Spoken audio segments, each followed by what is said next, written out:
Hi, this is Michael with Houston Privacy Fence, and today we're going to be talking about Greatwood fence guidelines.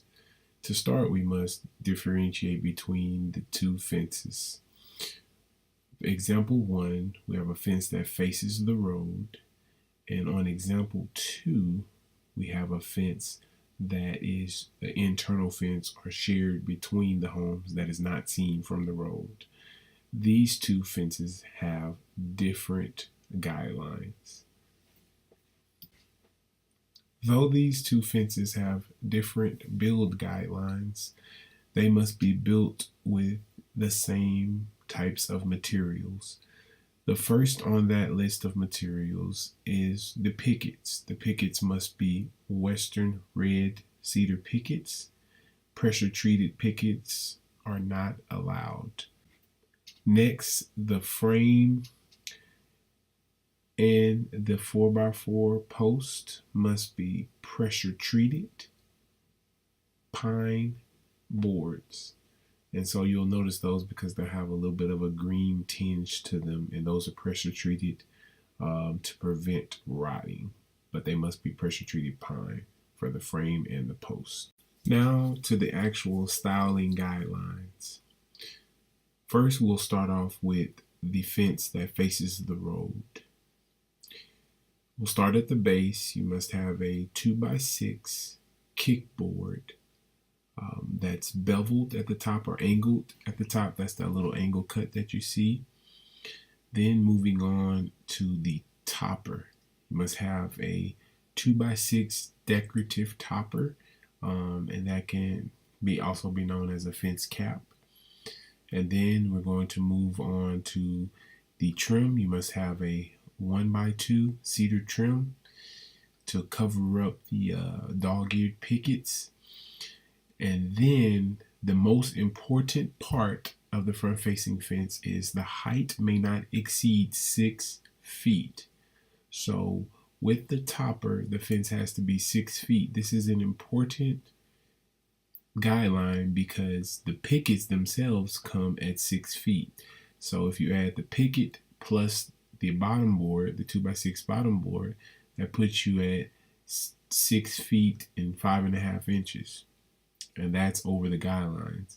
So it is very important that you note that these pickets will have to be cut down in order to fit the guideline, the overall height guideline on the front side. So again, the overall height guideline is limited to 6 feet only. Now we will move on to the fence that cannot be seen from the street or the interior fence. This is the interior shared fence here. So on this fence, we'll start at the base again. You have the 2x6 bottom board with that angled cut on it. And then if you notice, you're going to have 3 frame boards. Those are 2x4s, and those are going to be hooked to your post. You have those 3 frame boards. And then the style has to be in the alternating good neighbor style where it flips back and forth, back and forth.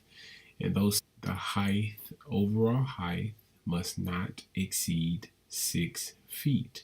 So if you're going to use the 2x6 bottom board, these pickets will also have to be cut down so that they will not exceed 6 feet overall. And so this is an important guideline when receiving any quote. You must know that these pickets will be cut down if you want the 2x6 bottom board. Now for a walkthrough. This is a front-facing section facing the road. And here you can see we have the top cap, and this is 6 foot maximum.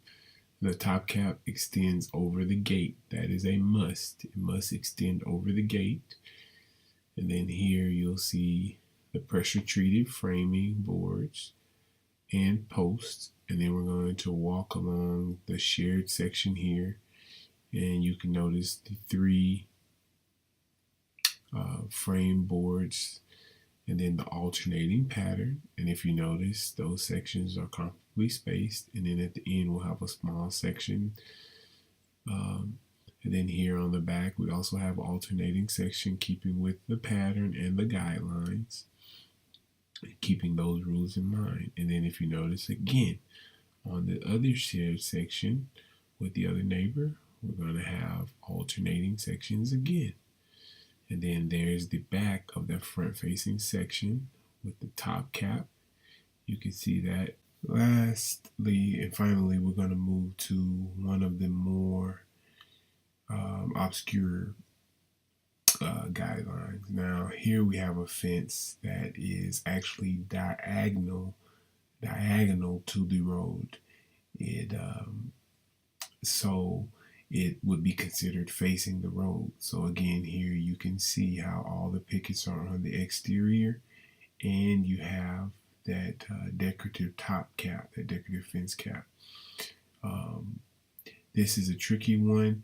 When you are in doubt of, is this facing the road or is this not facing the road, the suggestion would be to go with what the original fence was. So if the original fence was all facing the road and had a top cap, go ahead and put that back on to be safe within the guidelines.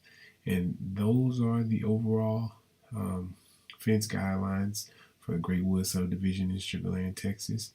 Now, if you would like to get a free estimate, you could give us a call here at 832-490-0399 and get a free estimate today.